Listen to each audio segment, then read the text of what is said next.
Welcome to Little League Southeast Park in Warner Robins, Georgia. Spectacular Sunday afternoon for our quarterfinal elimination game in the Southeast Regional as Nolensville, Tennessee takes on Shenandoah Junction, West Virginia.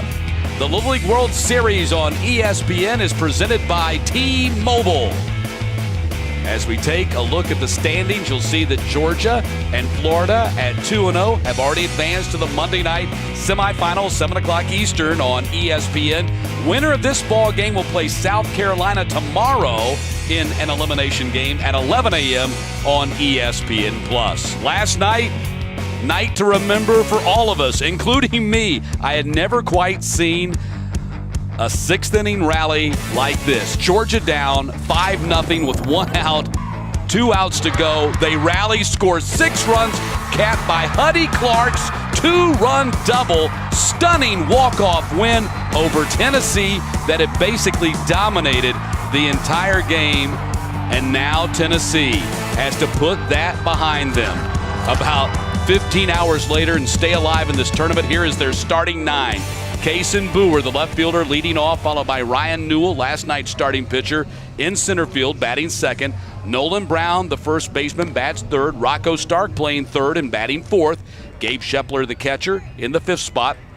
Tanner Jackson, third baseman last night. He's the starting pitcher today, batting sixth. Hutch Weaver in right is batting seventh. Ryan Pearson, the shortstop, is batting eighth. And William Satinoff, the second baseman, batting ninth. And they'll be facing West Virginia's Bear Schreck. Schreck making his first appearance of the tournament as a pitcher, his dream job, an MLB player. And young man, there's a lot of MLB players who walked right in the same path that you are now playing big league baseball, so keep that dream alive. So West Virginia, 4-3 losers to North Carolina on Friday, came back and beat Virginia 7-5. They had a comeback of their own yesterday, scoring 4 runs in the bottom of the fifth to erase a 5-3 deficit to advance to today's quarterfinal. So here we go. Tennessee and Kason Booher leading things off. And that's ball 1 to Booher. Booher is 1 for 4 in the tournament. He's scored 4 runs. He's walked and struck out once, reached on an error, and hit by a pitch. So he's been on base 3 times in the first 2 games. Here's the 1-0 pitch to Booher. Outside, and it's 2-0.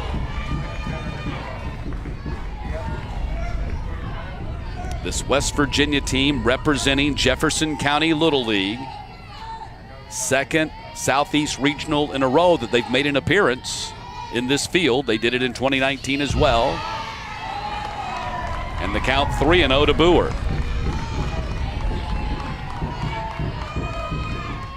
Take a deep breath. It's a big moment. Getting encouragement from his third baseman, Liam Sager. Calm down and just do what you do. Pitch the ball, and that's a strike right there. And it is a warm day, by far the warmest of the 3 days that we have been here so far.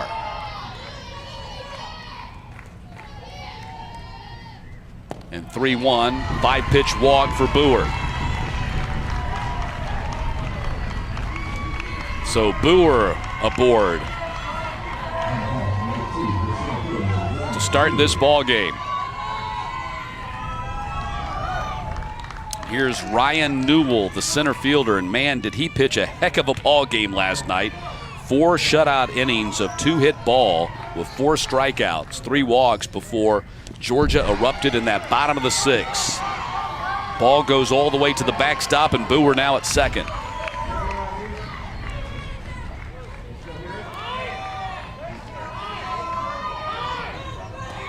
So runner in scoring position almost immediately for Tennessee here today.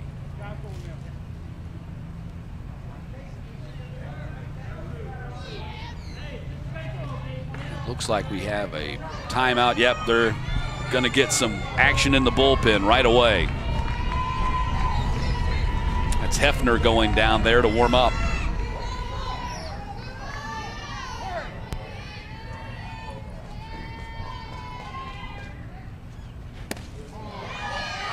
Ball 2. So Schreck has only been able to connect on 1 of his first 6 pitches. 7 pitches, actually. So 2 balls and no strikes to Newell.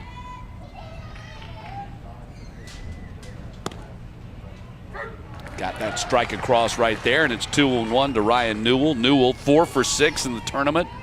Clubbed a 3-run homer last night that at the time gave Tennessee what seemed to be an insurmountable 5-0 lead. He scored 4 runs.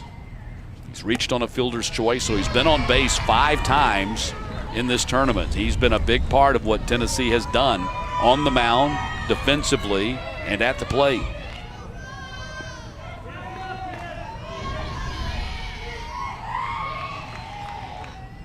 Three-one pitch. Line drive, and nice catch out there in center field by McCarthy. Tag, and going to third is Boer, and he's safe there and 1 down in the inning. But a great catch by McCarthy out there, Johnny McCarthy, to save a run at least right now and keep another runner off the base paths. See how well he tracks that ball all the way to the ground. We've seen some great outfield play, defensive outfield play in this tournament. I don't know about you, but when I was in Little League, outfield's where we put all the scrubs, and that included me. That's why I was an outfielder. But not here, man. These kids can play. Here's Nolan Brown. Bounces in there, runner not advancing as Schreck comes down to cover the plate.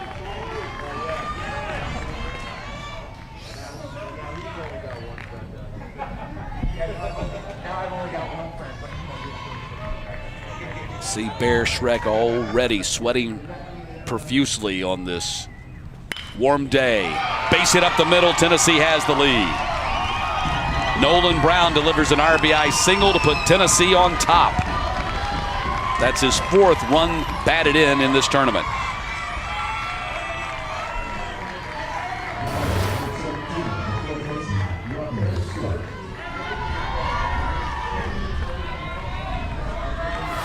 Here's Rocco Stark in the starting lineup today and playing third base.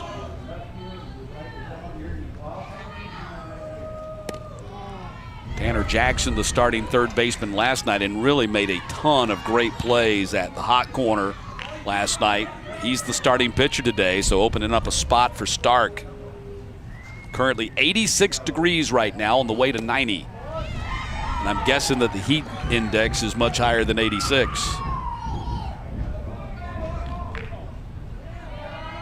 This is the day you need to stay hydrated.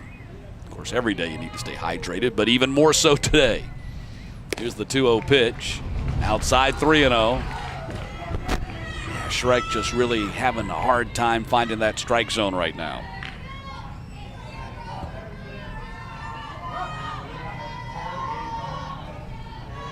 .30 pitch. 4-pitch walk. Runners at first and second. So 3 of the first 4 batters have reached, and that's going to be it for Bear Schreck. They're going to have to make a pitching change right here.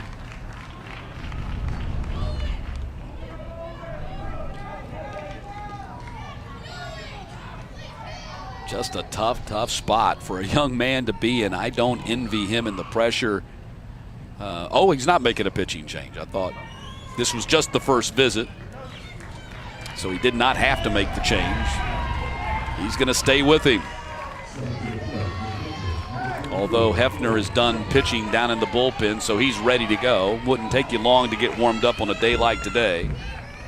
The heat index is at 93 right now, so 7 degrees above the actual air temperature of 86.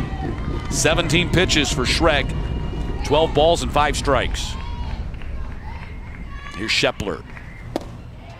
Pitch outside, 1-0 to Shepler. 2 aboard, 1 already in for Tennessee in this first inning.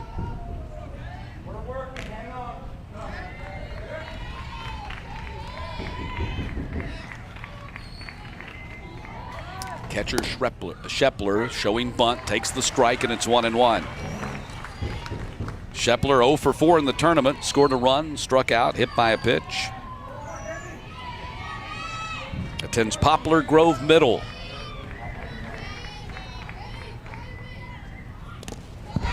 skips and goes to the backstop. Everybody moves up 60 feet.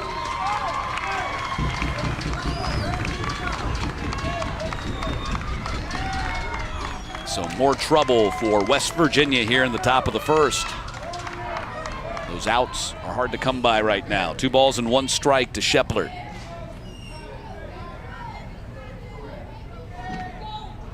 Two 1 pitch. Ball 3.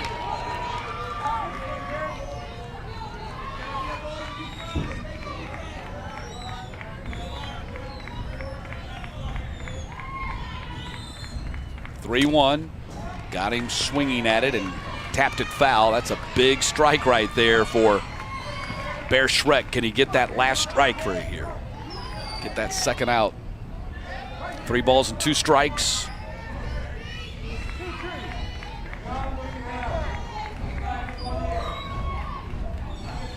Payoff pitch. Walked him, bases loaded.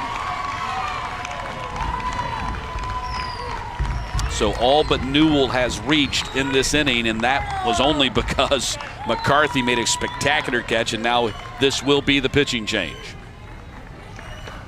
So Bear Schreck unable to get out of the first inning. Feel for you, man. It's a tough spot to be pitching in a big game like this. The coach does a good job of encouraging him. Give the ball to Hefner, and he's going through his warm-up tosses.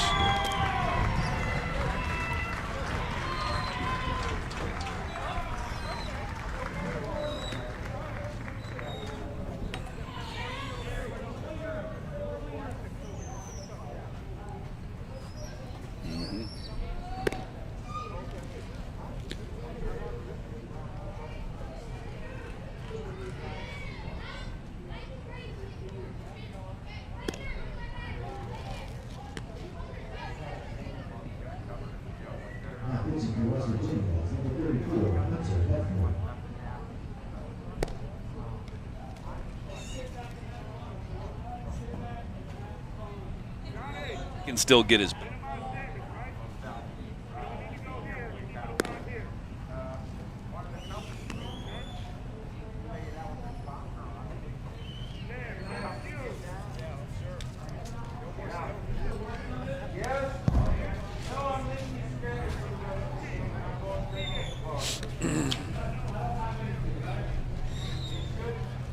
So Hunter Hefner makes his second pitching appearance of this tournament. He worked 2/3 of an inning against North Carolina on Friday,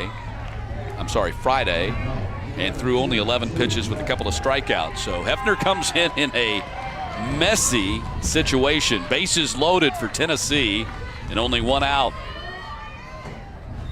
Tanner Jackson, the pitcher, goes after the first pitch and popped it up. Actually, it looks like we have a pinch hitter here for Jackson. Is that correct? Looks like 19, Drew Wagner, is pinch hitting here. So Wagner is actually pinch hitting here, and he has had an incredible bat in this tournament.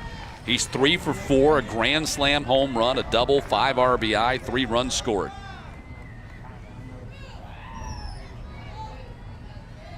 So a very dangerous hitter for Hefner. That ball is hit towards the gap. It's going to roll to the fence. It's going to likely clear the bases.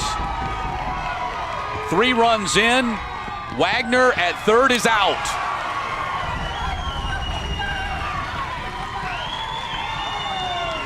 So Drew Wagner, a 3-run double thrown out trying to stretch it to a triple. It is now a 4-0 lead for Tennessee.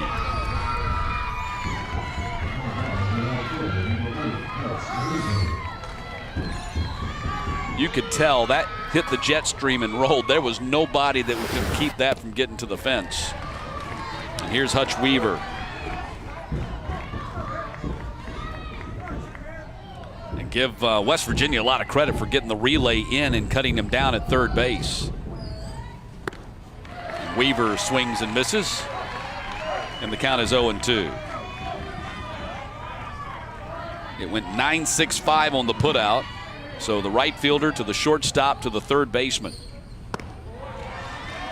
So Lowry did a great job. Little Mason Lowry, who we saw pitching yesterday and doing such a great job on the mound. He did a great job making that relay throw from shallow right field to third base to cut down the runner.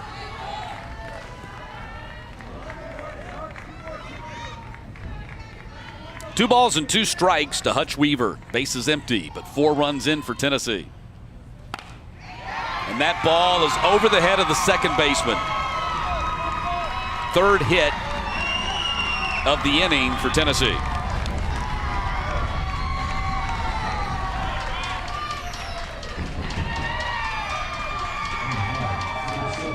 Hutch Weaver with his 4th hit of the tournament in 5 at-bats.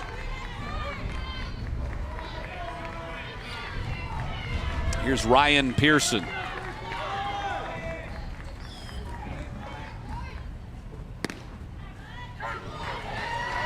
Strike 1 to Pearson.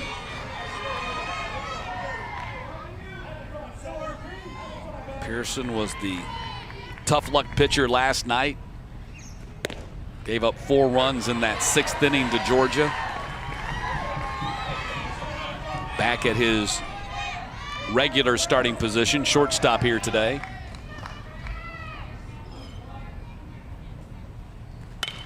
And that ball is lofted down the line and right but foul. You know, and someone said to me afterwards, they said, well, wow, Tennessee collapsed. I said, Tennessee didn't collapse. They absolutely did not collapse. Georgia just, we've seen that now twice in this tournament. They get that offense going, it's like a buzzsaw. They just laser shot after rocket shot after laser shot after rocket shot. No cheapies, no tappers, no rollers, line drives into the gap. They did that against South Carolina in the 1st inning on Friday, and they did it to Tennessee last night in the 6th inning. They have an amazing offense. It'll be interesting to see them matched up with Florida, a team that's only had to play once so far and has had 2 consecutive days off. Here's the 0-2 pitch, and Pearson chased it out of the strike zone for out number 3 as Hefner gets that final out. But a big top half of the first for Tennessee as they played for the big 3-run double by Wagner, the big hit. West Virginia tries to start their comeback when we get back.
Back in Warner Robins, and now West Virginia playing from behind, trailing 4-0. They've been in this position before playing from behind. Nearly came back and beat North Carolina on Friday and did come back and beat Virginia from behind yesterday. And here's the starting 9 for West Virginia. The amazing first baseman, Surf Guerra, maybe the best power hitter in the entire country with 20 home runs on the season. Mason Lowry, the shortstop, batting second. Tegan Moulton's had a great bat in this tournament. He's batting third and playing second. Liam Sagers at third base today, and he's batting fourth. Cam Whean, left field. He's had some big hits. He's batting fifth. Hunter Hefner, now the pitcher, in the 6th spot. Johnny McCarthy, the center fielder, made a great grab in that 1st inning. He's batting 7th. Andrew Roth in right field is batting 8th, and Harry Garrett, the catcher, is batting 9th. And on the mound for Tennessee, it's Tan Man, Tanner Jackson.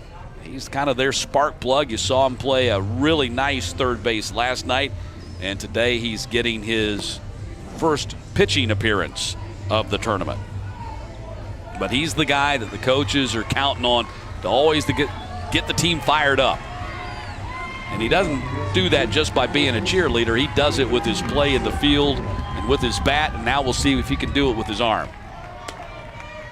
So with a 4-0 lead, it'll be interesting to see. They're going to walk him. Wow, I'm really surprised.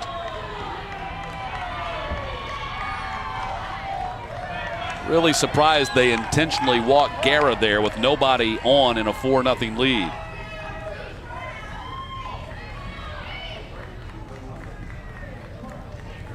And they're going to make a pitching change right here.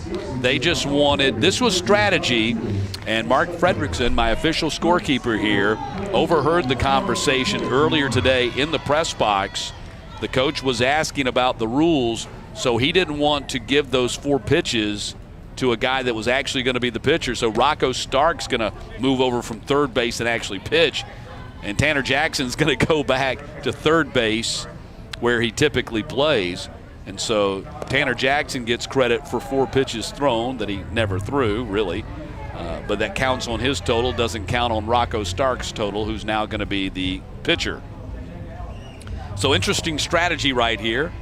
But a little, like I said, a little bit surprised that they didn't pitch to Guerra right there, because you're putting a man on and possibly creating an even bigger inning than a solo homer might produce. But we've talked at great length in this tournament about what happens when you walk the leadoff guy and how it typically mushrooms into a crooked number inning.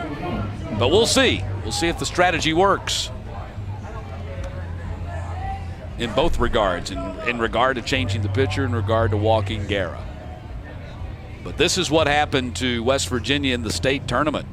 He hit 9 home runs and 14 at-bats in the state tournament. And then the last 2 games of the state tournament that they won 10-0, they never even pitched to him.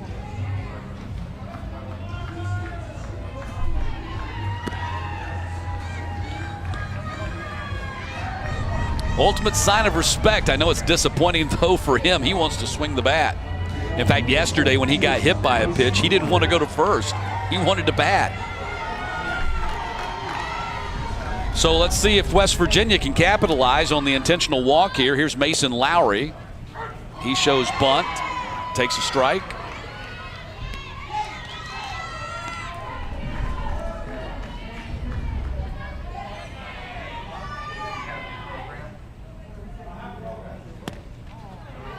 Pitch missed low.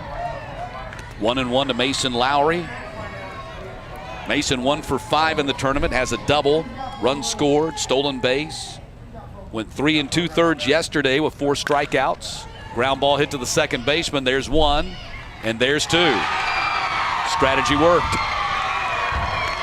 4-6-3 double play.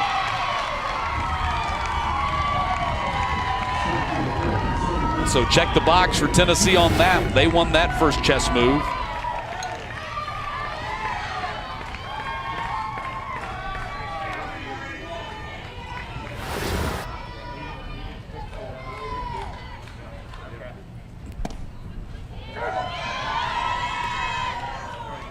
Here's Tegan Moulton. Moulton 4 for 4 in the tournament with an RBI, 2 runs scored. Like I said, he's had the hot bat. 2 balls and no strikes to Moulton. His dad is the manager. Pitch missed high.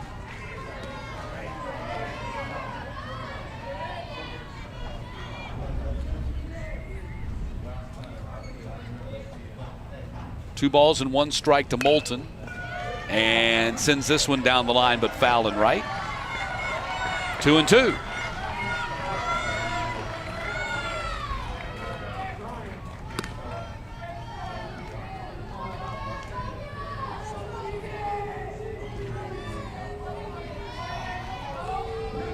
So Moulton digs back in. And the 2-2 from Rocco Stark. 3 balls and 2 strikes.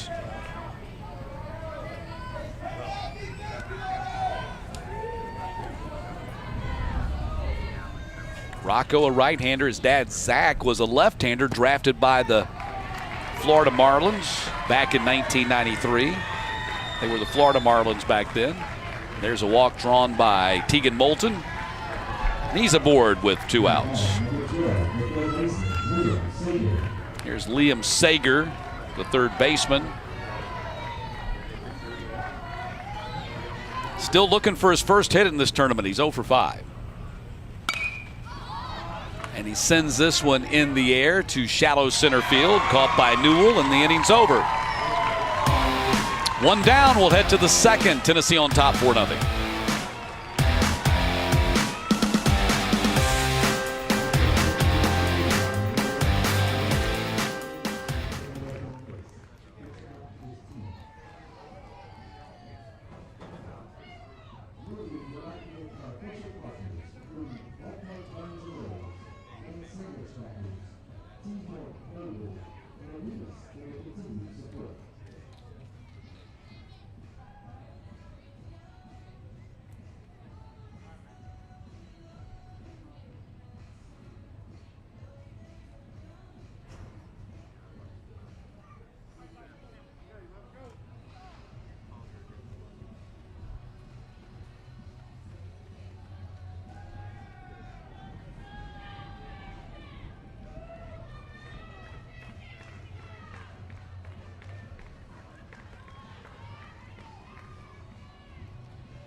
Find Little League on Facebook, Twitter, and Instagram at the official handles at Little League. Follow the action and join the conversation with hashtag LLWS.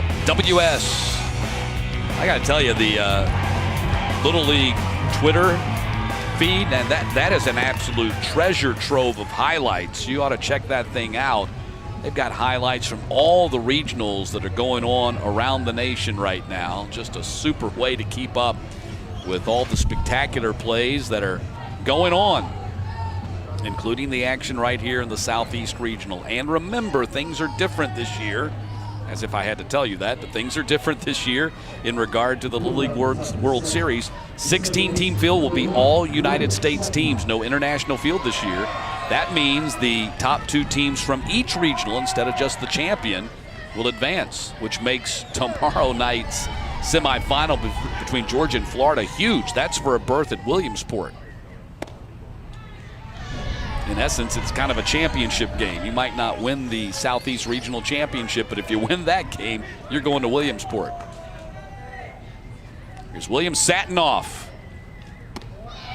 That game will be on ESPN tomorrow night, 7 o'clock Eastern. Anish Shroff and Greg Olson will have the call on that. That's going to be an exciting one. I'll be watching just like you. Here's the 2-0 pitch. That's ball 3. Satinoff, the number 9 hitter in the Tennessee order. He's 1 for 3 in the tournament. He's also reached on an error, so he's been on base twice. And there's a walk. 3rd time on base for Satinoff.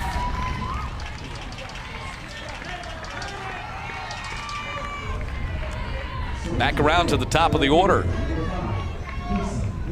So Kason Boer, who started off the Tennessee rally with a walk an inning ago, which of course led to 4 runs scoring.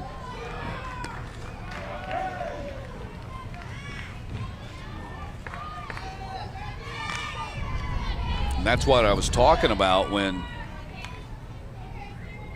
Tennessee elected to walk Guerra, tries to punch a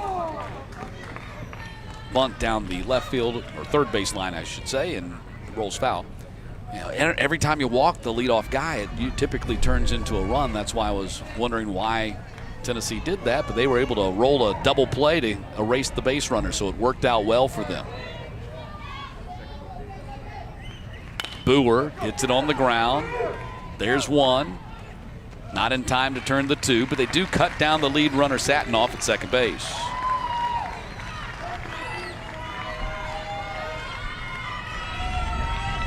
So one down here in the second. It gets you to Ryan Newell and Nolan Brown. Those two guys have been a wrecking crew unto themselves. Both have homered in this tournament. Both have pitched and pitched well. Between the two of them, Newell and Brown, they've pitched 7 scoreless innings and given up 2 hits. And they've hit Newell a 3-run homer and Brown a 2-run homer.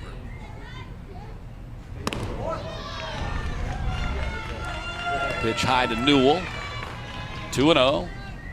He flew out to center his first time up, but he was actually robbed of extra bases by McCarthy on a spectacular catch. 2-0 pitch, that's ball 3.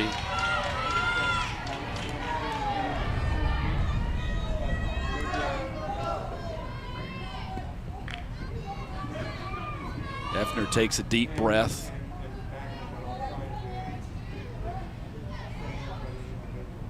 .30 pitch to Newell. And that's ball 4. 2 aboard for Nolan Brown.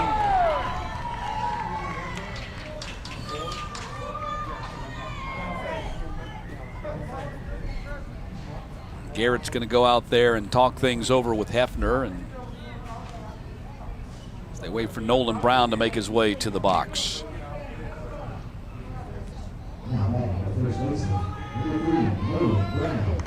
Nolan is the son of Vanderbilt pitching coach Scott Brown. In large part why the Nolensville Little League team looks like the Vanderbilt baseball team.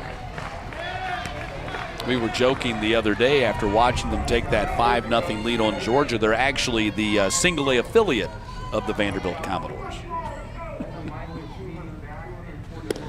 But the uniforms are right down, almost match for match with Vanderbilt, all the way down to the star, just an N instead of a V inside the star. Here's the 0-2 to Nolan Brown. Tapper on the infield. Guerra comes up, makes the tag on the base runner. That gets the second out. Everybody else moves up 60 feet, so now runners at second and third.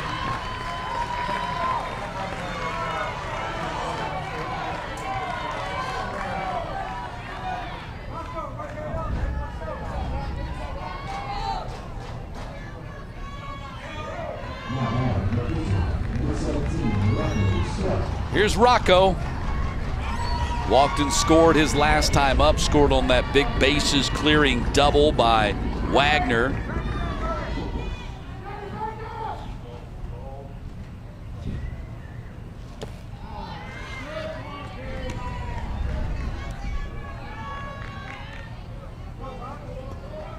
Yeah, the uniform combination is all the way replicate, all the way down to the gold shoelaces for those kids that are wearing the black shoes.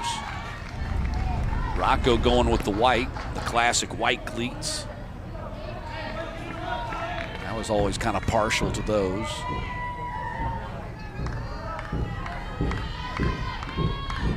But each his own on the style. 2 balls, no strikes.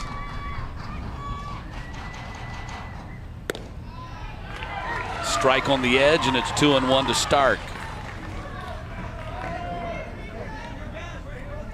Rocco 3 for 4 with a home run. He's knocked in 3 runs, scored a couple of runs in this tournament. Sends this one right up the chute. Let's see who takes it. Guerra gonna take it. And the inning comes to a close. Look at the size differential in those teammates.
Welcome back to the Little League World Series on ESPN. It's presented by T-Mobile.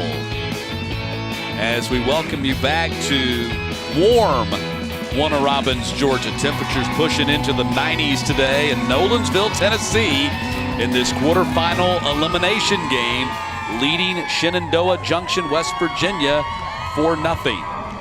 As the boys from Jefferson County Little League grab the bats for the second time here, facing Rocco Stark. We have, after this one right here, we have 4 games left in this regional. 2 games tomorrow. The winner of this one plays South Carolina at 11 a.m. Eastern Time in an elimination game. That'll be on ESPN+. And then at 7 o'clock, the winner's bracket semifinal on ESPN2 as Georgia takes on Florida. 88 now. Heat index 97. And probably a little bit warmer than that down there on that field. Cam Whean leading off the inning for West Virginia. Swings and taps it foul. Whean is 1 for 5 with a couple of RBI and a run scored. Suffered an injury at the end of the regular season. Has had to recover from that. Coach Moulton says just now hitting his stride, just missed extra bases down that right field line. First base umpire Scott Wacker right there on top of the play.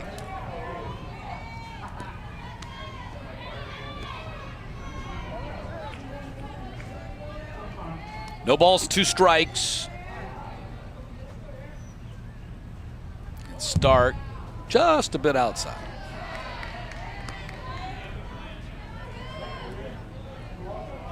See him wiping off his hands. I mean, that could be an issue. They need a rosin bag out there or something, because, I mean, you know that his hands are wet with sweat. 1-2 again. Trouble with that lesion. Someone get him a rosin bag.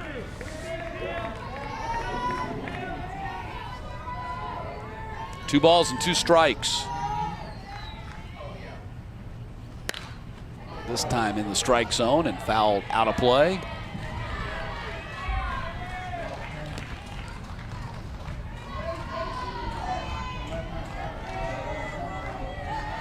Two balls and 2 strikes. And that ball, a hot shot into right field, and that'll be a base hit for Whean.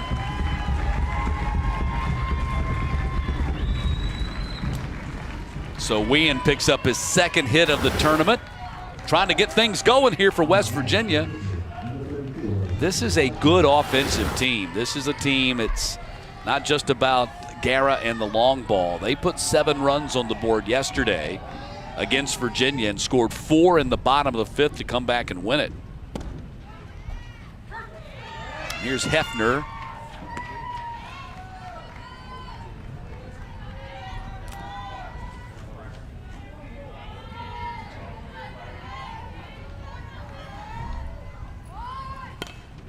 Bunt is put down. They'll go to second to try to get the middle runner and don't get it.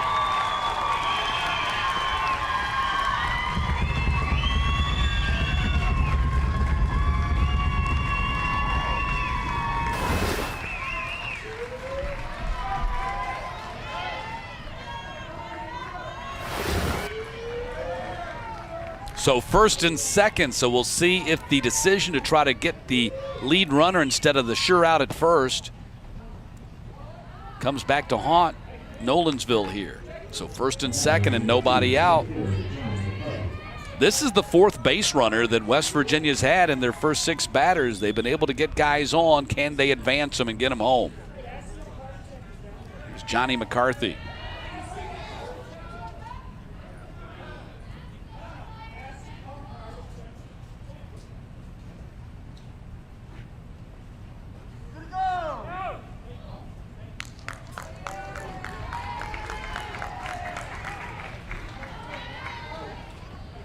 So ball 1.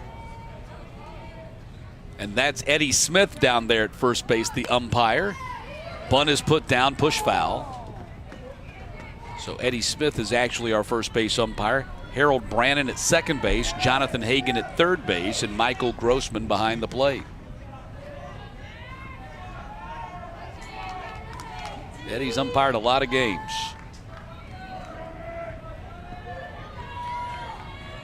And our hats off to them. These are volunteer umpires. There's a strike. 1 ball, 2 strikes. 2-2 actually is the count. Home plate umpire Michael Grossman just updated the count, 2-2.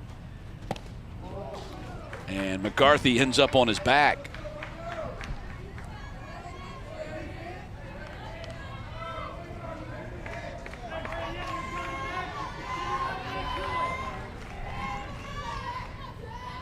Stark in a little bit of trouble here in the second. Popped up on the infield. Stark will take it for out number 1. That's a good way to get out of trouble. Deuce a pop up right back to you.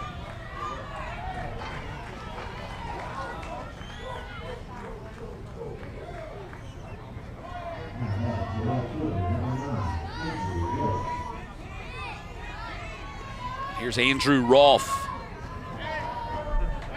Rolfe is 2 for 4 in RBI, a couple of strikeouts in the tournament.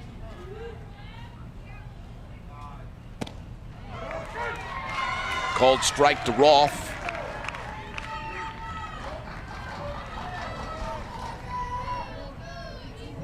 First and second here for West Virginia, 1 down. They're trying to climb back in this after giving up 4 in the first. Backhanded by the shortstop, great play there. Cut down the middle runner, 2 down in the inning. Super play by Pearson. Stabbing that ball in the hole and just very smoothly getting the ball to second base. No problem at all. Very fluid.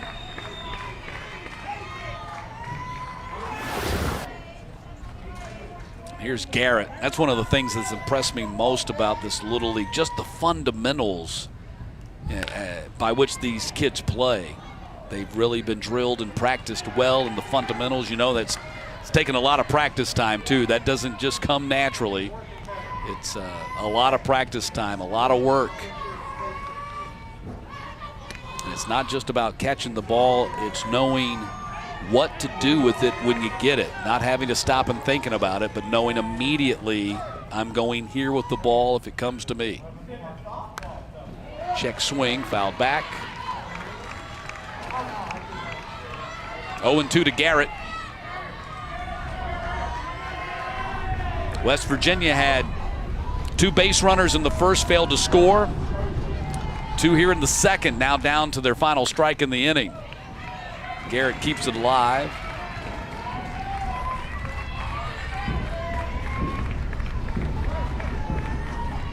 Garrett's 0 for 2 with a walk, sacrifice in this tournament.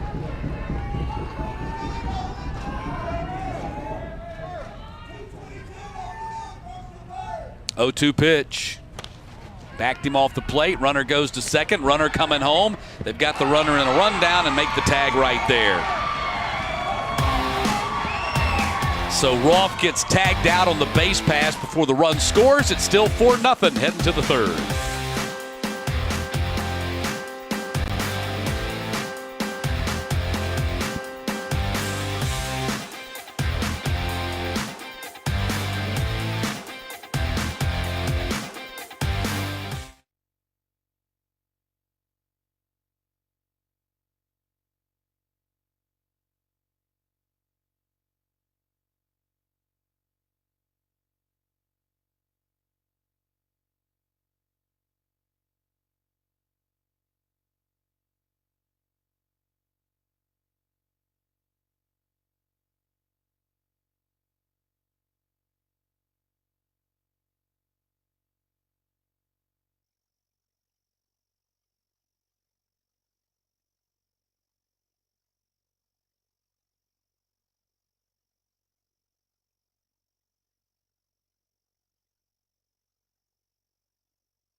West Virginia is challenging the play at the end of the second inning to see if the base runner scored from third ahead of the tag on Rolfe.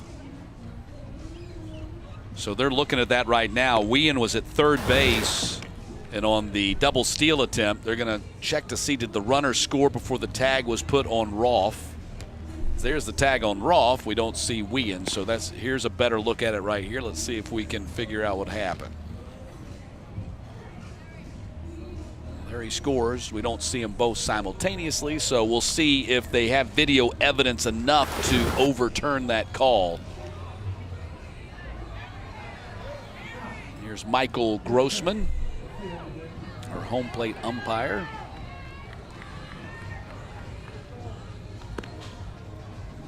He's going to go talk. Okay, so we're told it's not a reviewable play. So no change in that, so that's the way the inning's going to end.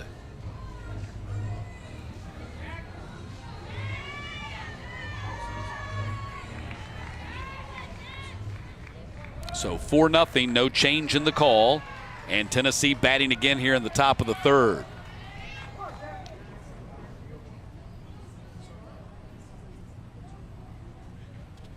So the manager, Randy Huth, wants to talk to Michael Grossman, make sure we're clear on what happened there.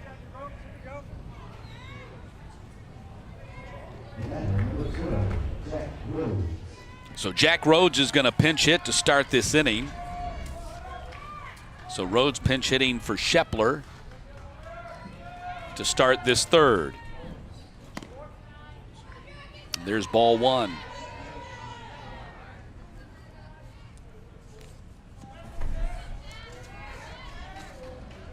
Rhodes is 1 for 1 with an RBI and a run scored here in the tournament. Fouls that one out of play.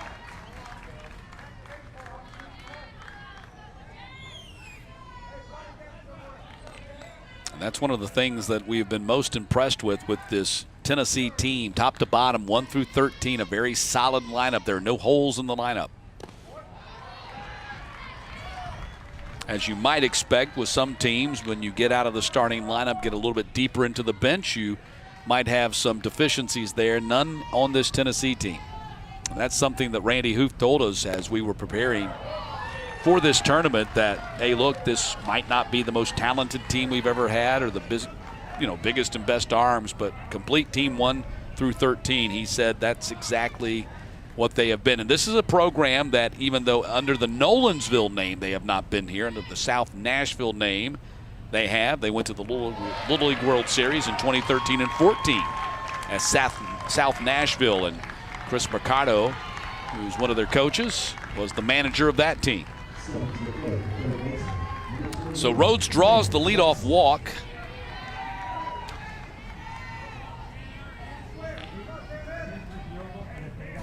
And this is Tanner Jackson batting here. This will be the first plate appearance for Tanner Jackson today. Shows bunt, pushes it right back to the pitcher. They'll go to second, get the lead runner.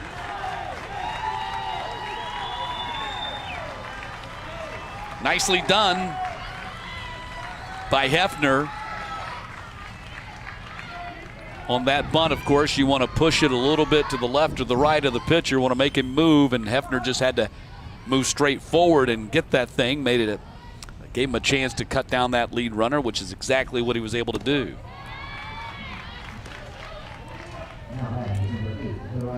Here's Hutch Weaver. Weaver singled his first time up. That's ball 2 to Weaver. 4 for 5 in the tournament. RBI, 4 runs scored.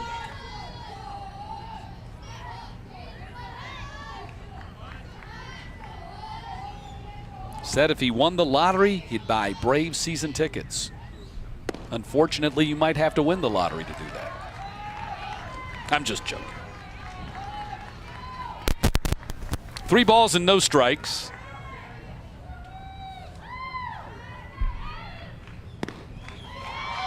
Ball 4.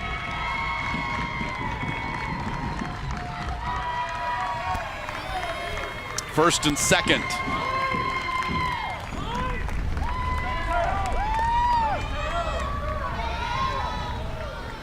We'll have a pinch hitter here. Mateo Bruzes. We might have a pitching change before the pinch hitter.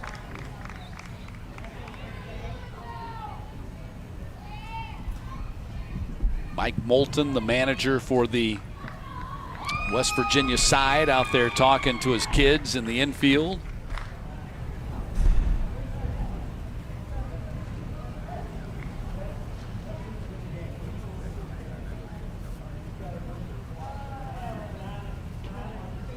Yeah, this looks like more of a strategy session. Let's get on the same page session than it is a pitching change, and it won't be a pitching change. And so Hefner will be facing Bruzes.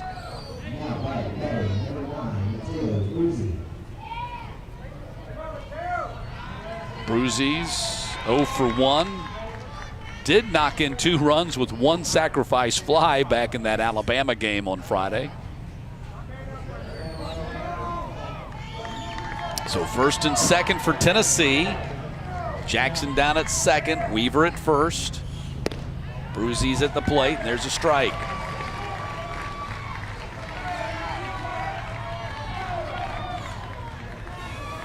Hefner has pitched well since coming on for Shrek in that first inning. Bruzes showing bunt. Takes a ball, and it's 1-1.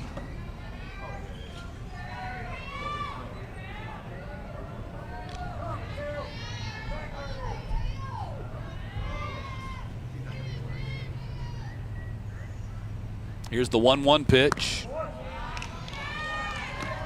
Ball 2. Tennessee leading 4-0. All those runs coming in the top half of the first. Scorching hot day now at Warner Robins. Heat index might get up to 100 before this thing's over. It's getting close to it already. Brutally hot day. 3 balls and 1 strike here to Bruzes. Winner of this game advances to play tomorrow morning at 11 a.m. against South Carolina on ESPN+. 3-1 pitch. In there for a strike, 3-2.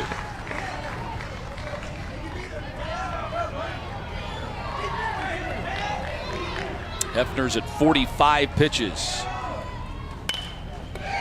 Hit to the second baseman. There's one on to first. Double play. 4-6-3. Beautifully done. You couldn't see one better anywhere. Moulton to Lowry. On to Guerra. Hitting over.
season. No regrets. Swing it, baby, swing it. It is dropping, the dive, and the catch is made. Whatever happens, guys, again, it's going to be a great day. Very proud of you guys. Let's have some great fun today, huh?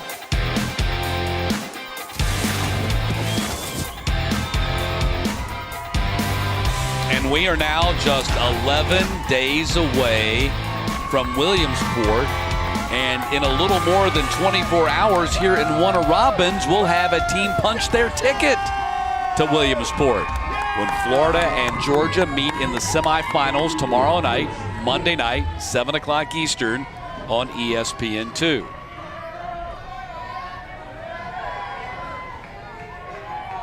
Stakes continue to get higher and higher as we progress through this tournament.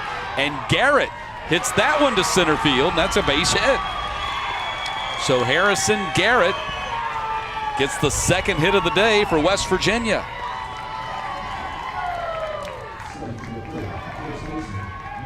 So Garrett with his first base hit of the tournament. And they're going to walk Garrett. They don't even let him get to the batter's box.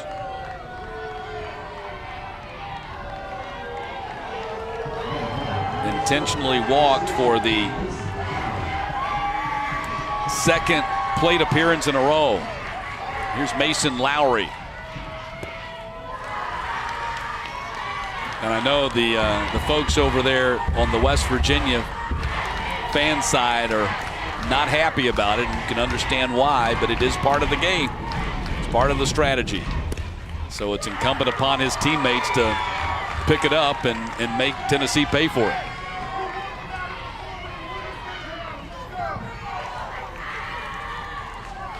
One ball, one strike to Lowry. And he socks that one to center field. It's going to drop for a base hit. And the bases are loaded for West Virginia here in the third inning.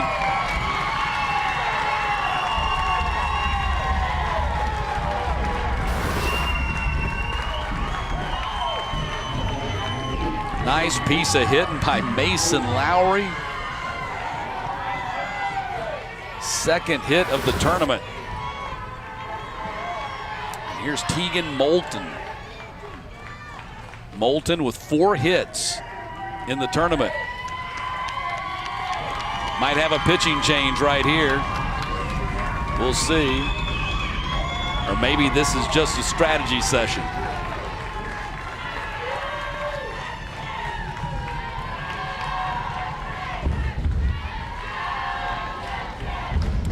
That's what it appears to be. They just want to make sure everybody is on the same page if the ball is put in play and where the ball is put in play, where the ball is going, and who's covering what.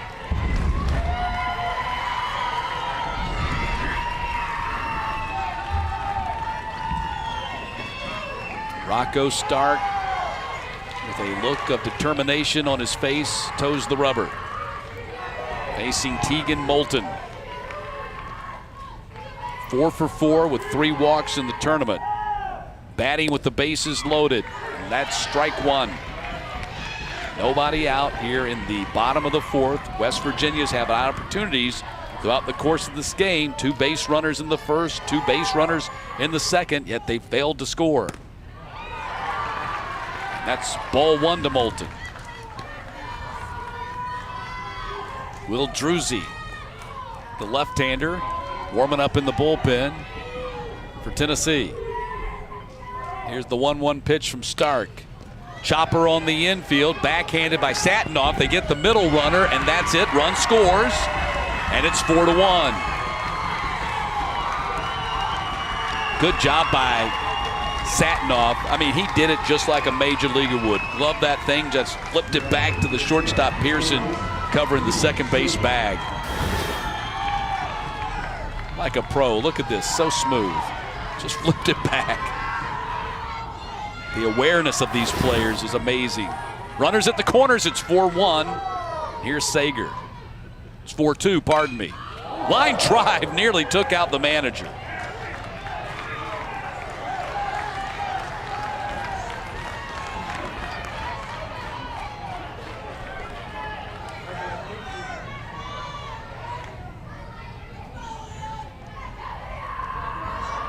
4-2 the score here. Sager nearly took Coach Moulton's head right off. Had to get down in a hurry. Runners at the corners, Guerra at third, Moulton at first, and the ball fouled out of play.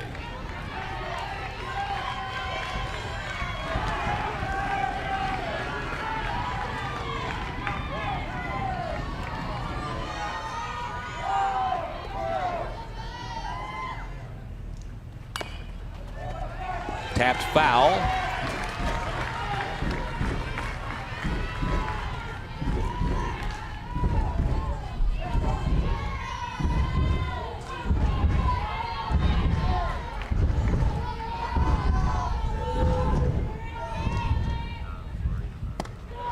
Pitch missed high, the runner's going. And Guerra, they throw back to third, and he's safe there. Stolen base at second for Moulton, now second and third.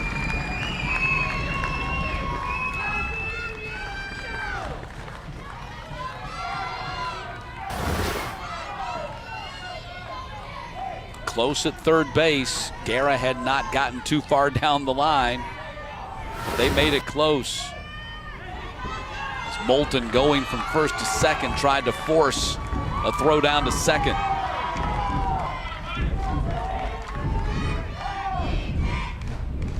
One-two pitch, ground ball to the shortstop Pearson. Long throw across the diamond. They get the out there. Run scores Guerra, and it's 4-3. RBI for Sager.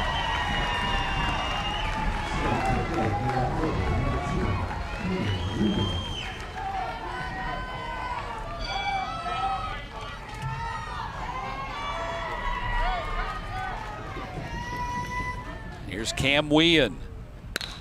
Wean sends that foul down into the seats, down the left field line.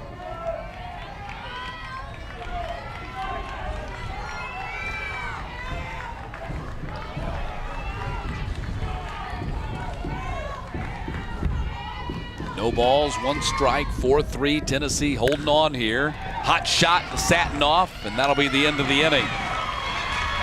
But West Virginia battling back, scrapping back. It's 4-3 now as we head to the fourth.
Catch all the excitement from the Little League Baseball and Softball World Series tournaments and visit the first ever virtual Fan Zone experience. Visit littleleague.org/fanzone.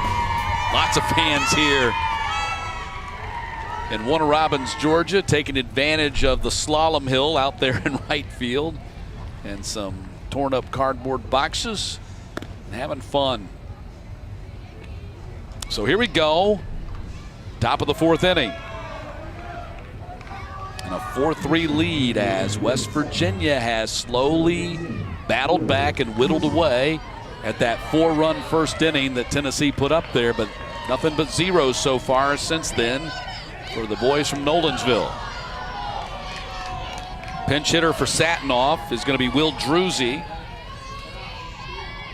And Drusy swings at the first pitch, sends it to center field, and caught by McCarthy. 1 down.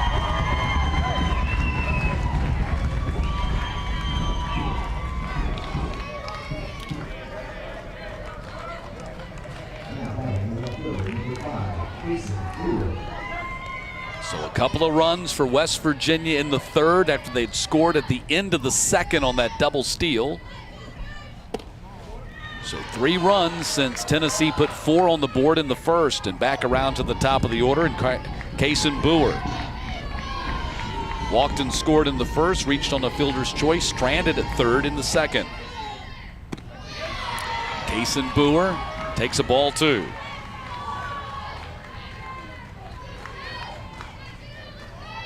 His favorite book is Moneyball and the Art of Winning.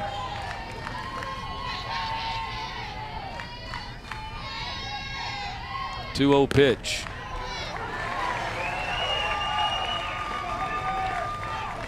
And it's now 2-1.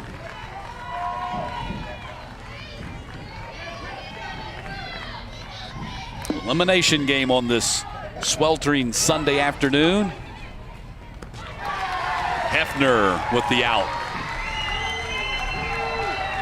Boer trying to bunt his way on. 2 down here in the fourth.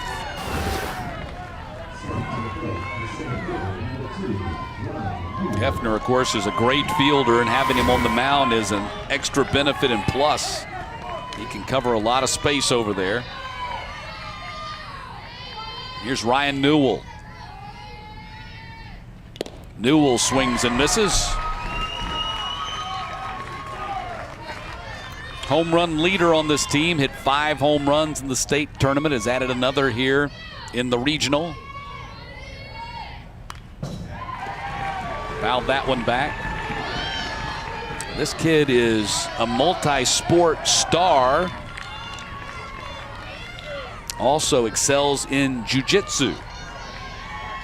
3rd in the Pan Am Games in 2018 and 4th in 2019. 0-2, hit on the ground. Guerra gonna take it himself.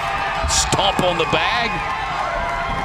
Taking out a little frustration on that first base bag. 4-3, we're heading to the bottom of the fourth.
Welcome back to the Little League World Series on ESPN, presented by T-Mobile.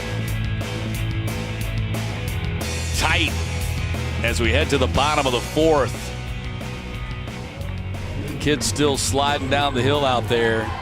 You got to get the video of them. There's this one young lady. She is It's like a slalom. She's standing up and going down the hill. That's amazing. There she is. That's a broken hip for me. So Bear Schreck is going to lead off the inning here in the bottom of the fourth. New Olympic sport coming up in 2024, grass surfing.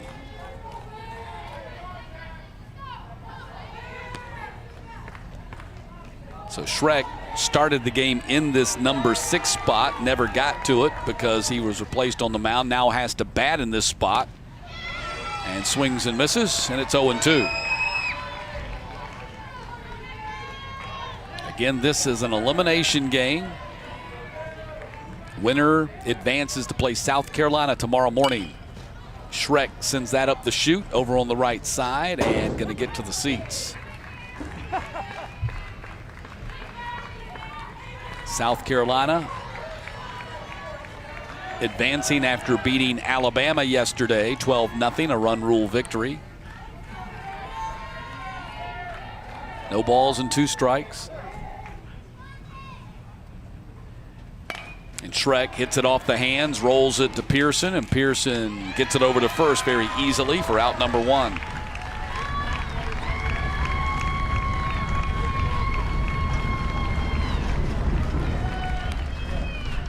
Finn Dudley, he goes out to grab the bat, but he's not batting yet. This will be Popek. Ben Popek going to bat here for McCarthy.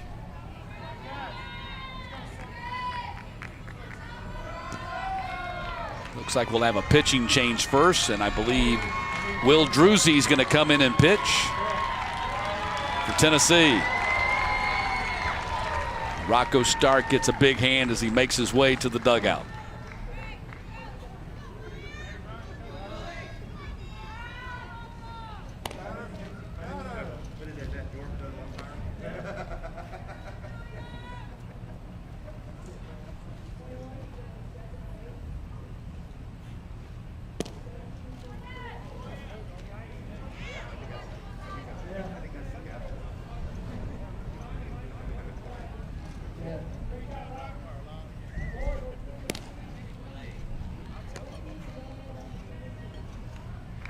Now pitching for Tennessee is number 15, Will Druzzi.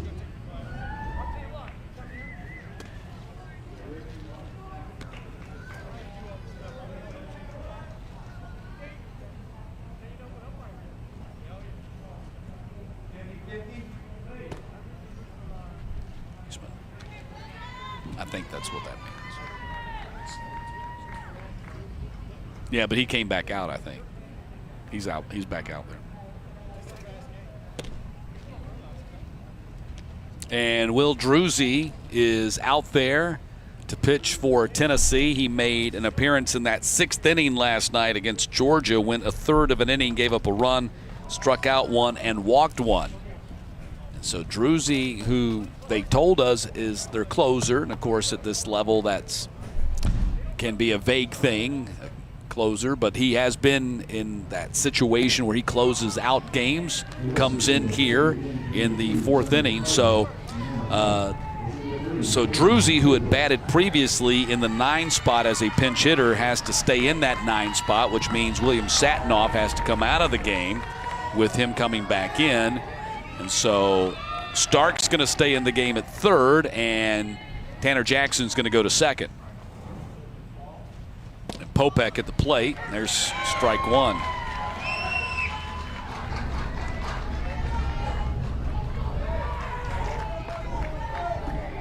Popek 0 for 2 with a walk and an RBI in this tournament. Fouled back. We'll have more activity in the bullpen shortly. Drew Wagner going down there for Tennessee right now.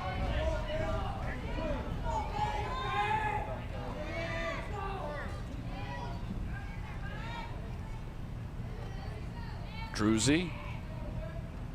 0-2 pitch. Popped it up to Tanner Jackson, the new second baseman. That's out number 2.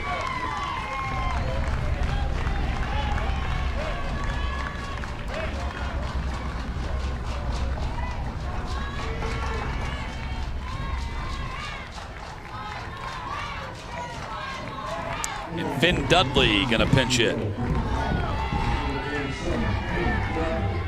So Finn Dudley grabs the bat. He's got a couple of walks and a run scored in the tournament. Well, Dudley has some pop. Hit his first home run during the regular season, then followed that by homering in the next 2 games for 3 consecutive home run games. Also homered in the state tournament. There's a strike to Dudley.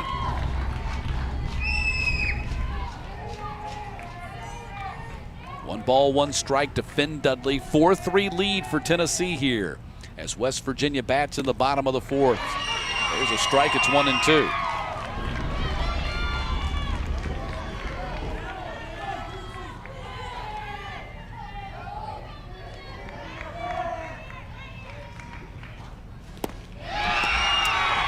Druzy drops it down sidearm and strikes out Dudley for out number 3.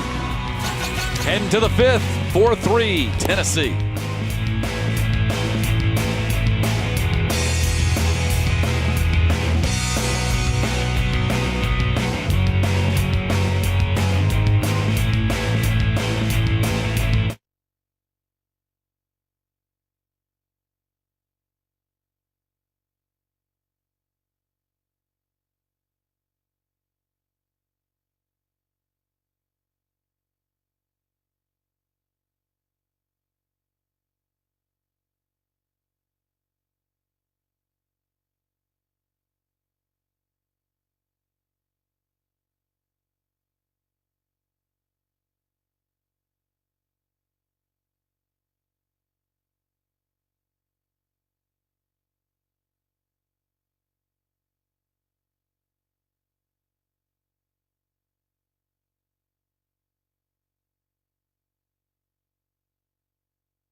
Back in Warner Robins, Georgia, Little League Southeast Park, our elimination quarterfinal. Nolensville, Tennessee, leading Shenandoah Junction, West Virginia 4-3. And good afternoon.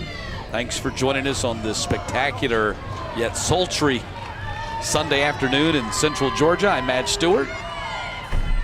4 more games left in this tournament after today, including the semifinal tomorrow night on ESPN2 as Georgia takes on Florida, and to the winner a spot in Williamsport. Nolan Brown leading off the 5th inning for Tennessee.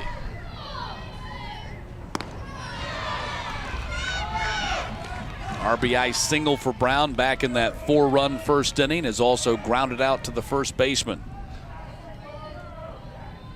Brown has driven in 4 runs in this tournament, has 5 base hits, 5 for 7 overall. Not to mention a no-hitter perfect game in his first game of the tournament against Alabama. Although it was just a 3-inning game, it was perfect with 8 strikeouts.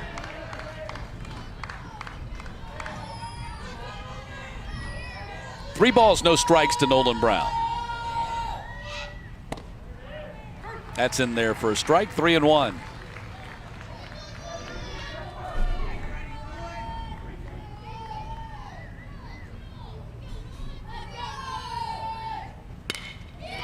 In the air, deep center field, going back to the fence, and it is gone! Nolan Brown with his 2nd home run of the tournament.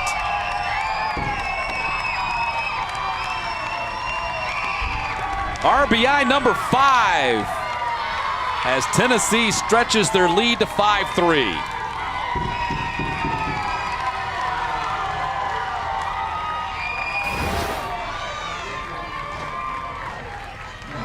A blast, a dead away center field. McCarthy runs out of real estate. Yes. A huge additional run for Tennessee here in the top of the 5th.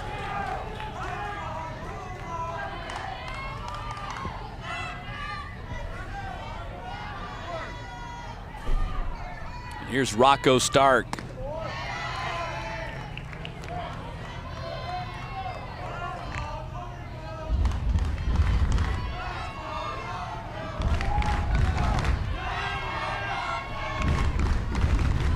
Here's the 1-0 pitch. Stark, chopper, gets by the second baseman, Moulton into right field. So Stark aboard.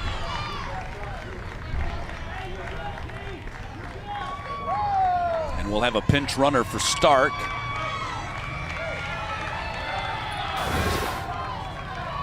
Bruzies will pinch run for him. Moulton has been very sure-gloved in this tournament. That one just glanced off his glove as he tried to close the glove on it.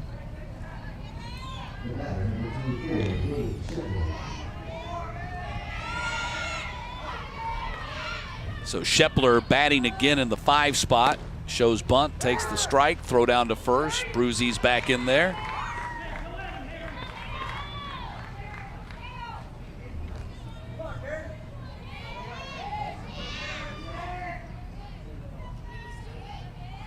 No balls and a strike to Shepler. Pitch missed high from Hefner. Hefner at 62 pitches. His max out would be 85 today.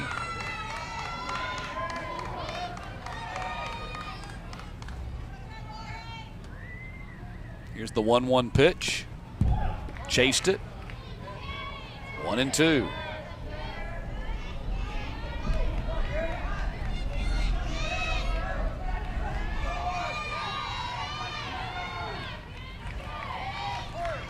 One ball, 2 strikes. Pitch to Shepler. Got him. Beautiful pitch by Hefner right there.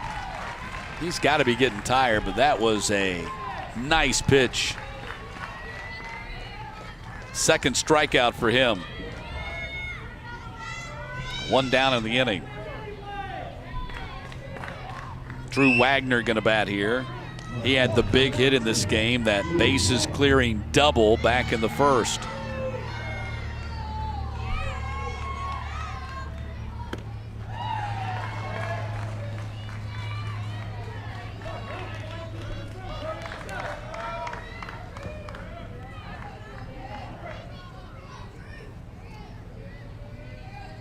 Oh, 1 pitch.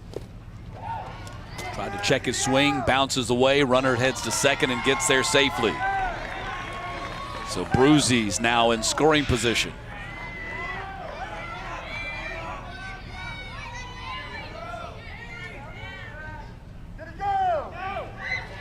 They appeal to make sure that Wagner had checked his swing. He did not go, so the count is 1-1.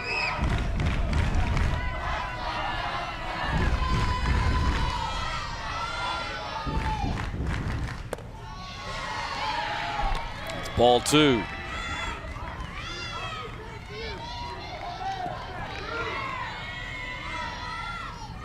Two balls and 1 strike. That's ball 3. 3 balls and a strike.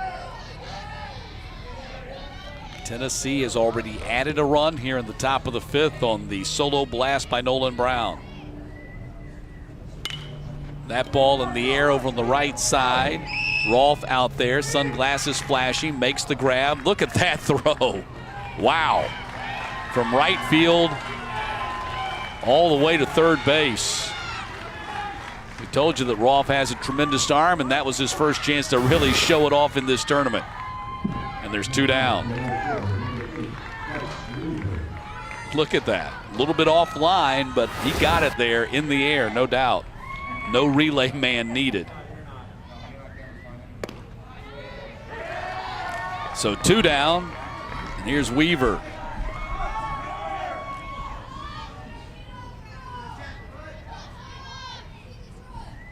Hutch Weaver at the plate. Singled back in the first. Ball gets away. Hit him, actually. So the runner at second, Bruzies, has to go back to second instead of to third, and Hunt and Weaver aboard, going to walk it off. So first and second.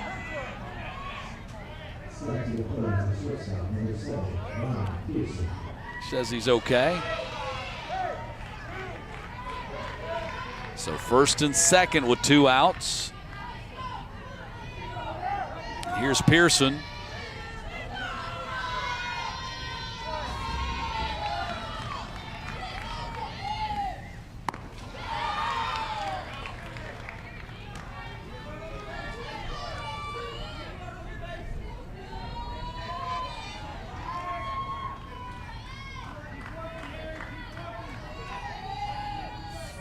Coach Hu says if you saw him on the street, you never know that he's a dominating shortstop, but he has been that for this Tennessee team this year. And not only that, the starting pitcher for them in the state championship final.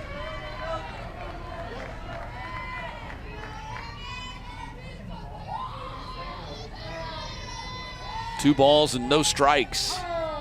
Time called.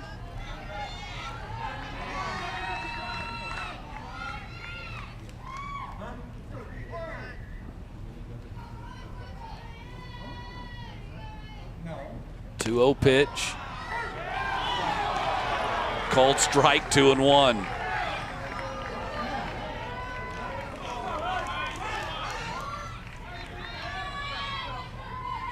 Two aboard, 2 out. Looped foul, nobody can get to it, so 2-2.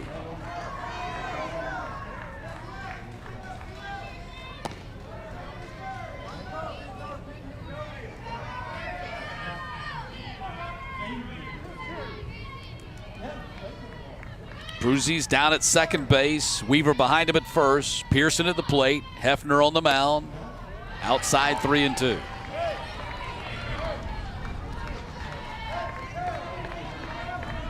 Michael Grossman, our home plate umpire, calling the balls and strikes. Payoff pitch. Ball 4, bases loaded.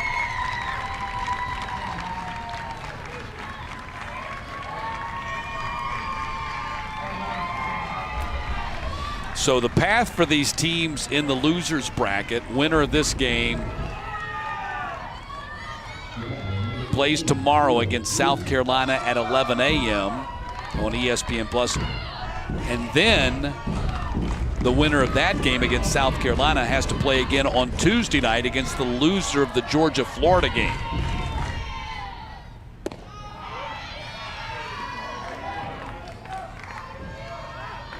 Druzy takes a ball 1. Then that game on Tuesday night would be for a spot in Williamsport. 1-0 pitch. Strike on the edge, and it's 1-1.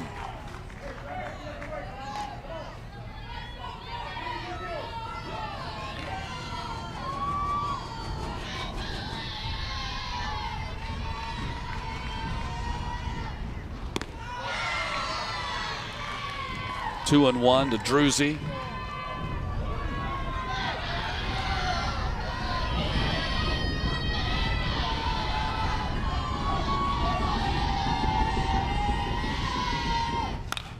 Two 1 pitch, lofted, out of play, 2-2.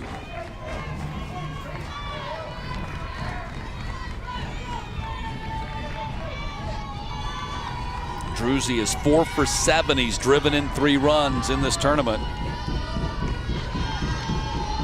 82 pitches. No pitcher in the tournament has thrown this many pitches. Popped up. Let's see if this gets them out of the inning. Long run. It's going to drop. Run in. 2 runs in. And it's 7-3.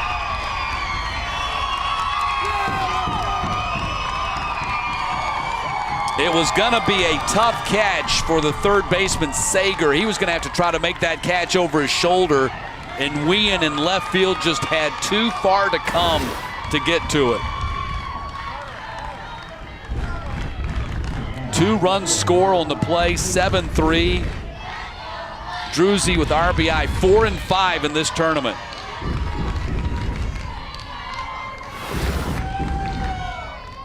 here's Boer turning up the pressure on this West Virginia team as the deficit is once again 4 runs.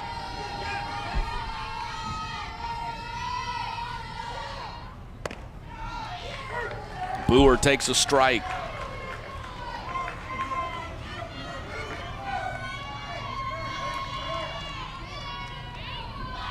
This will be his last hitter since he's at 85 pitches.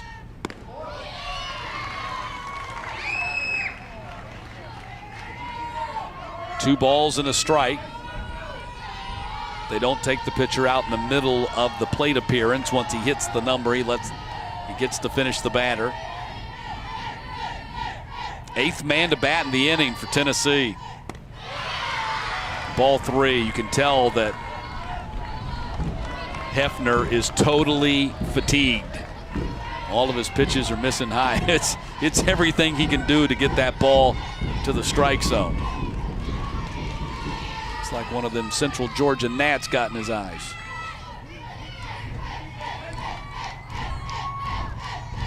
Three balls and a strike.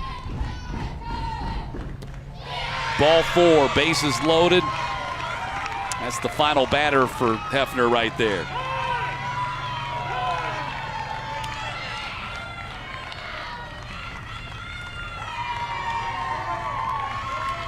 What a performance by Hefner. 88 pitches on a blistering hot Sunday afternoon in Warner Robins, Georgia.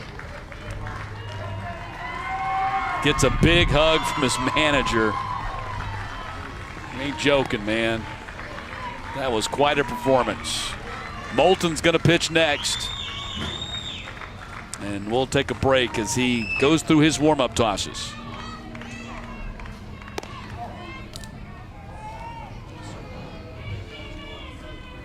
Is that what it is?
So Tegan Moulton gonna climb up on the hill now. This will be his second pitching appearance of the tournament. Went 2 3/4 of an inning. Gave up 1 hit and a walk back on Friday against North Carolina. So Ryan Newell batting, bases loaded. Tennessee's already put 3 runs on the board here in the 5th. Moulton's job is to get that final out. Stop the dam break right here and get your guys back in the dugout to bat. 1 ball, 1 strike to Newell. 9th man to bat in the inning. Been on base back in the 2nd when he walked. 1-1 pitch. Floater in there for a strike. It's 1-2. So Moulton 1 strike away from getting out of this bases loaded fire. And the 1-2 pitch. Hot shot. Gonna get in the right field for a base hit. Run in as Pearson touches the plate. Another run will score, and it's 9-3. 2-run single for Ryan Newell.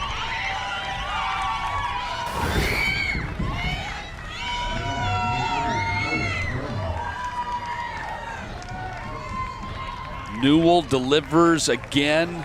That's his 5th hit of the tournament. And a 6-run lead now for Tennessee as they have put 5 on the board here in the 5th.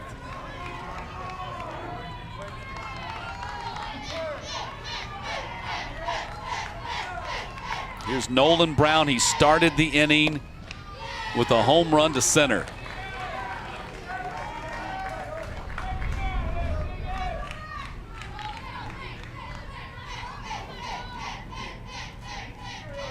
Runners at the corners for Brown right here. Rolls it through the infield for another run-scoring single. Brown with his third RBI of the day, and it's 10-3.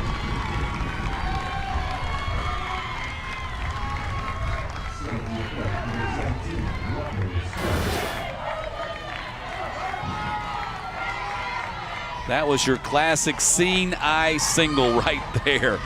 There was one little gap between first and second, and it trickled right on through. Stark rolls it up the middle, another base hit. They're going to rave the runner. Here comes the throw to the plate, and he is going to be safe. Throw to third, and he is out. But Newell scores before the tag out at third. And it's 11-3 Tennessee as they score 7 in the fifth. It all started with Nolan Brown's slam to center, and Dad loves it.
Things have changed dramatically after Tennessee put 7 on the board in the top half of the fifth, and now an 11-3 lead for Nolensville as they lead West Virginia.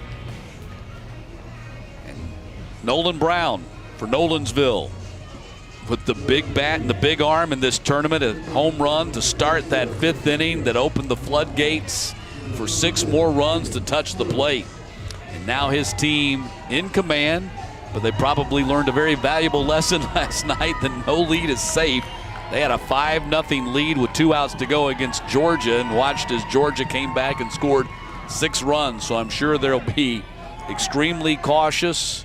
Not that they weren't last night, but certainly that's in the back of their mind, I'm guessing. Druzy still on the mound for Tennessee. And Aiden Horowitz leading off the inning for West Virginia in the 9 spot.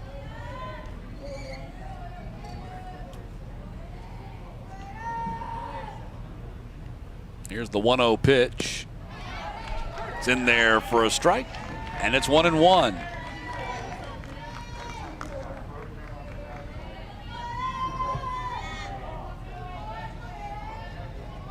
Here's the 1-1 pitch. Tapper on the infield. Stark knocks it down, picks it up, throws it away. Horowitz going to head to second, and he is safe.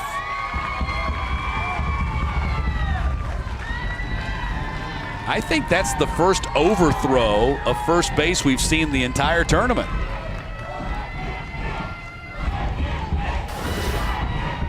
So Horowitz is aboard. Rocco knocked it down, and then it just sailed on him, I think. So Horowitz is going to be,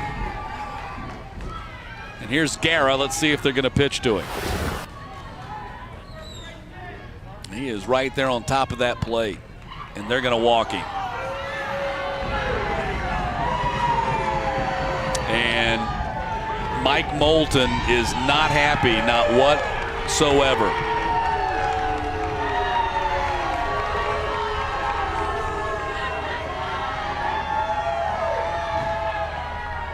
And neither are the West Virginia fans.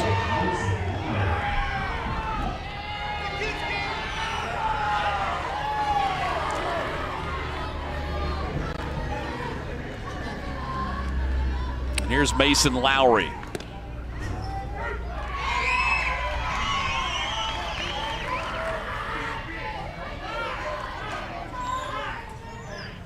Time has been called. There's a lot of chatter going on between Mike Moulton and that Nolensville dugout right now. And the third base umpire, Jonathan Hagan, had to step in and stop it.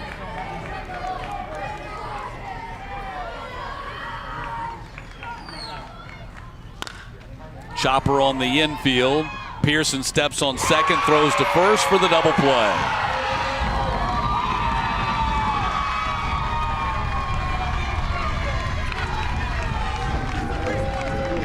So Horowitz now at third after the double play.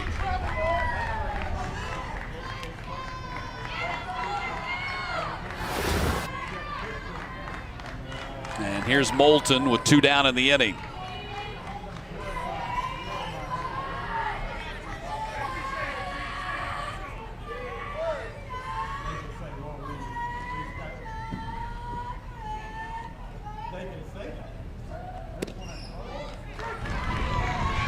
Mike Moulton had told us in the Zoom call prior to the tournament, anticipating that something like this might happen with them intentionally walking Surf, Guerra, because it had happened in the state tournament. He suggested that there be a surf rule applied in Little League Baseball. Don't know what that would be, because intentionally walks are part of the game.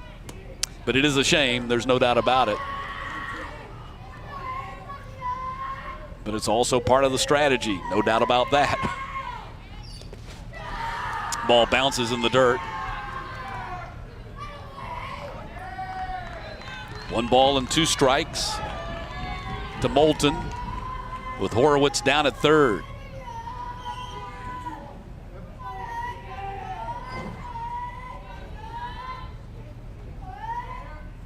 Here's the 1-2 pitch. Again blocked by the catcher Shepler, and it's 2-2. Getting a little cloud cover here, maybe a little break in the temperature. 2 balls and 2 strikes.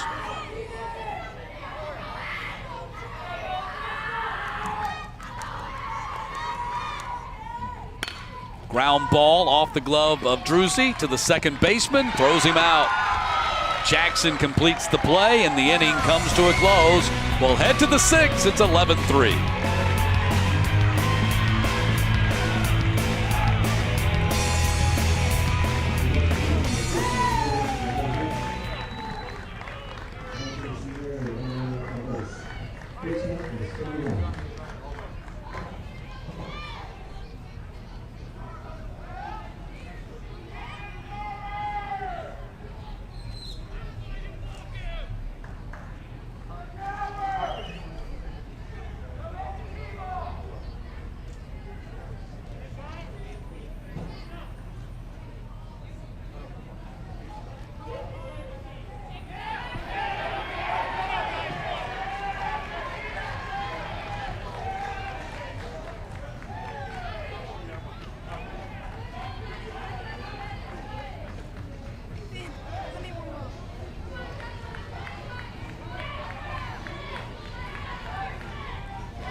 Heading to the top of the 6th, and welcome back to the Little League World Series on ESPN, presented by T-Mobile.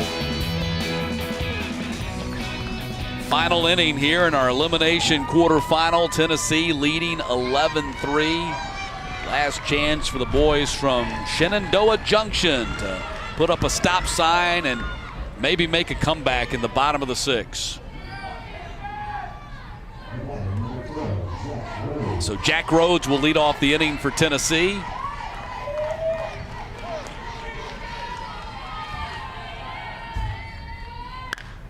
And Rhodes sends that one down the line in left field, going to drop in foul territory.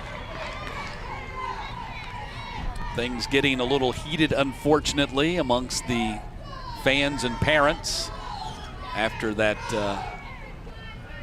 bottom half of the 5th inning, and Guerra was intentionally walked again.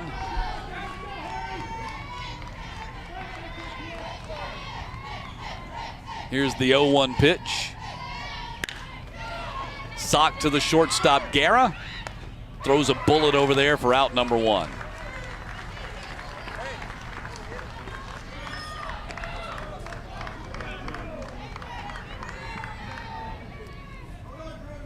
So 1 down here in the 6th, and here is Drew Wagner batting again.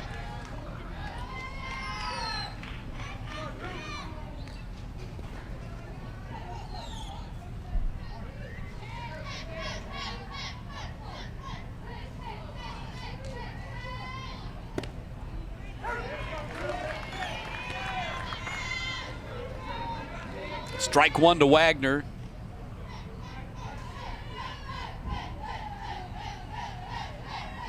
Oh, 0-1 pitch. Just low and away, 1-1. Moulton out there, the third pitcher used by West Virginia today, and Hunter Hefner. What a performance by him, going 88 pitches in this heat. 2 balls and a strike.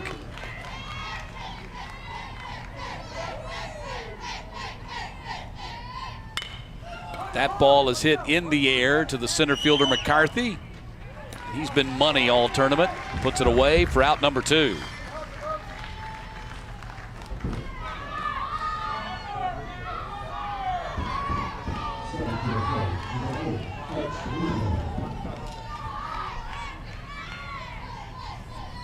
And Hutch Weaver stands in. Weaver's been on base all 3 times today.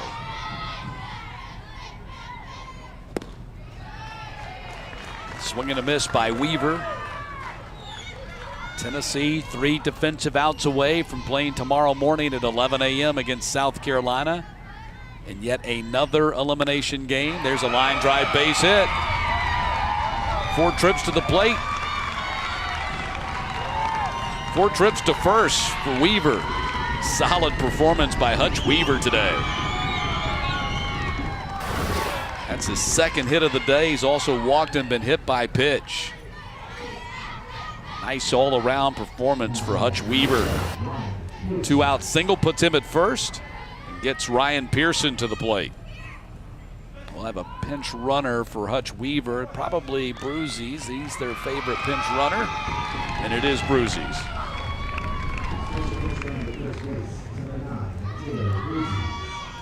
So Mateo Bruzies takes over at first base.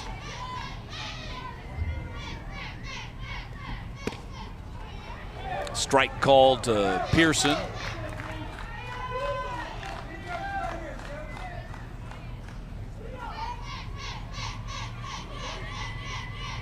Here's the 0-1 pitch. Outside, 1-1.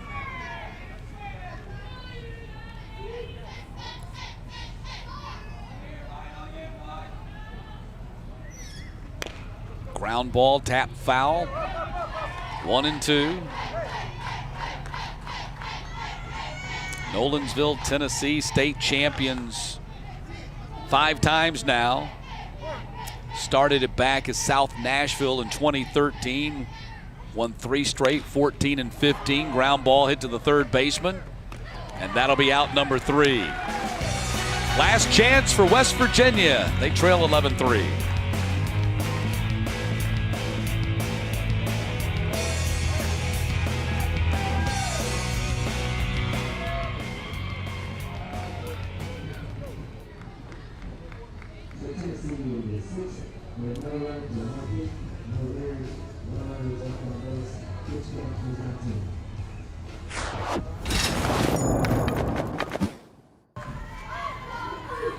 Colvin at first. Wilkins.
Flashback 18 hours ago on this same ball field, and Georgia with a comeback to remember.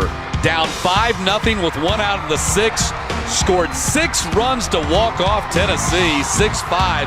Honey Clark with the big 2-run double to plate the winning runs for Georgia. They'll play Florida tomorrow night at 7 o'clock Eastern on ESPN2 in the semifinals, and for a spot in Williamsport. And this Tennessee team trying to rebound from that one and doing a nice job here today. 11-3. Can West Virginia duplicate history and repeat what Georgia did last night? That's what they're hoping to do as we head to the bottom half of the 6th. So Tennessee just 3 outs away from punching their ticket into the 11 a.m. time slot tomorrow to play South Carolina in an elimination game. And Liam Sager will lead off the inning for West Virginia.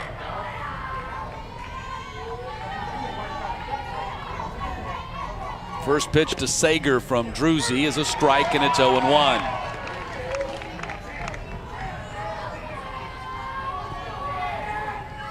Sager 0 for 2 with an RBI today. Knocked in a run with a ground out, also flew out to center. The 0-1 pitch in there for a strike, and it's 0-2 to Sager. Druzy at 23 pitches. The lefty side armor, and that's a solid single to center, gonna roll all the way to the fence. Sager motors into second with a stand-up double.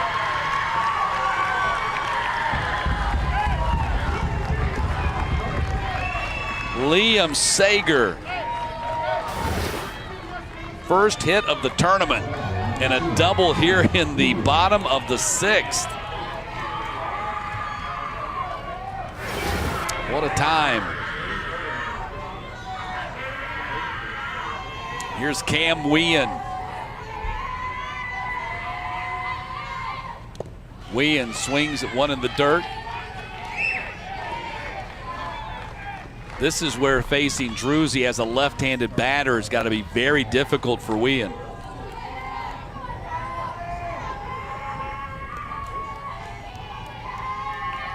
Oh, 0-1 pitch. Tap foul, and it's 0-2 to Wean. Wean singled and scored in the second. He scored on that double steal at the end of the inning. Then grounded out in the third.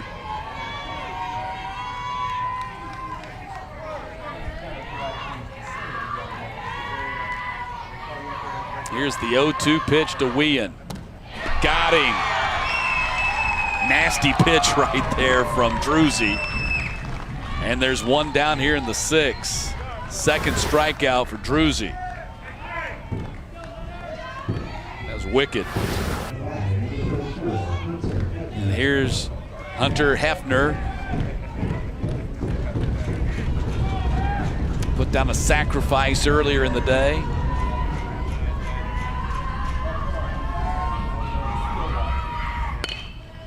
Tapper to the infield. Pearson looks the runner back, throws across first for out number 2. And now West Virginia down to their final out.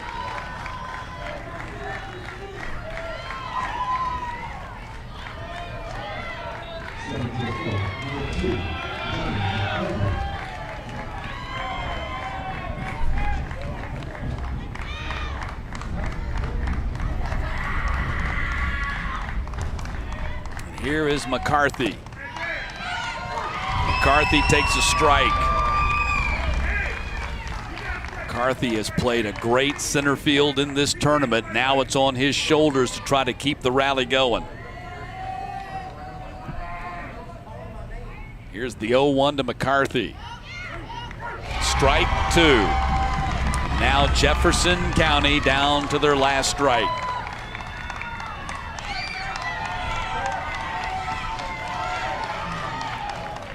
Tennessee folks rise to their feet. And the 0-2 pitch from Druzy. Missed inside, and it's 1-2.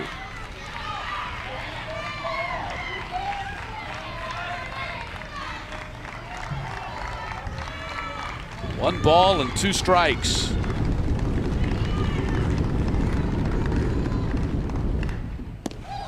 Way outside this time, 2-2 as McCarthy hangs in there.